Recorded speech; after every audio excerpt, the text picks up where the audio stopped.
সন্তানহারা মায়ের আহাজারিতে ভারী হয়ে ওঠে গাজা উপত্যকার খান ইউনিস।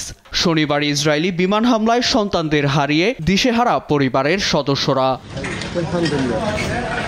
কিছুক্ষণ আগেই ঘরের ভেতর সদ্য বিবাহিত মেয়ের হাসি মাখা মুখ দেখেছিলেন নাইমা। বিয়ের দুদিন না যেতেই ইসরায়েলি প্রতিরক্ষা বাহিনী IDF এর আগ্রাসনে মেয়েকে হারিয়ে স্তব্ধ তিনি। মাত্র দুদিন হয়েছে তাদের বিয়ে হয়েছে, কোনো অপরাধ ছাড়াই তাদের কেন মেরে ফেলা হলো?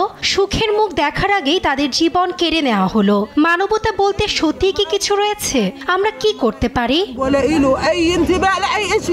এদিকে জাতিসংঘ বলছে ফিলিস্তিনিদের মুখে তুলে দেওয়ার মতো খাবারের শেষ মজুদ ফুরিয়ে গেছে। সংকট দেখা দিয়েছে বিশুদ্ধ পানিরও। অপুষ্টির শিকার হয়ে হাসপাতালে চিকিৎসা নিচ্ছে 9,000 শিশু। অন্যদিকে অবশিষ্ট 31% চিকিৎসা সরঞ্জাম দিয়ে সর্বোচ্চ 2 মাস স্বাস্থ্যসেবা অব্যাহত রাখা সম্ভব বলে জানিয়েছে UNRAW। পর্যাপ্ত প্রতিষেধক না থাকায় ডায়রিয়া মহামারী আকার ধারণ করছে বলেও পূর্বাভাস দিয়েছে সংস্থাটি।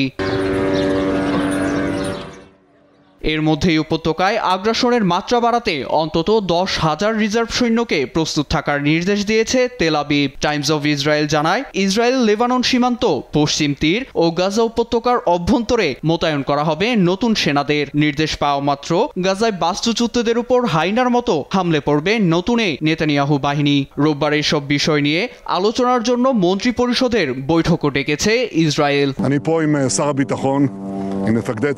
অন্যদিকে মুখে টেপ, হাতে ন্যায়ের দাড়িপাল্লা নিয়ে বিক্ষোভ করছে ইসরায়েলিরা। ব্যানার প্লাকার্ড হাতে দিচ্ছে স্লোগানও। হামাসের হাতে জিম্মি 59 ইসরায়েলিদের ফিরিয়ে আনার বদলে গাজায় গণহত্যা চালাচ্ছে নেতানিয়াহু।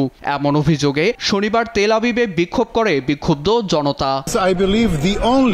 একমাত্র সমঝোতাই পারে জিম্মিদের ফিরিয়ে আনতে। আমার মনে হয় সেনাদের গাজা উপত্যকায় থেকে ফিরে আনার এটি সময়। আগ্রাসন বন্ধ করে আমাদের স্বজনদের কিভাবে ফিরিয়ে আনা যায় সেদিকে নজর দেওয়া উচিত নেতানিয়াহুর।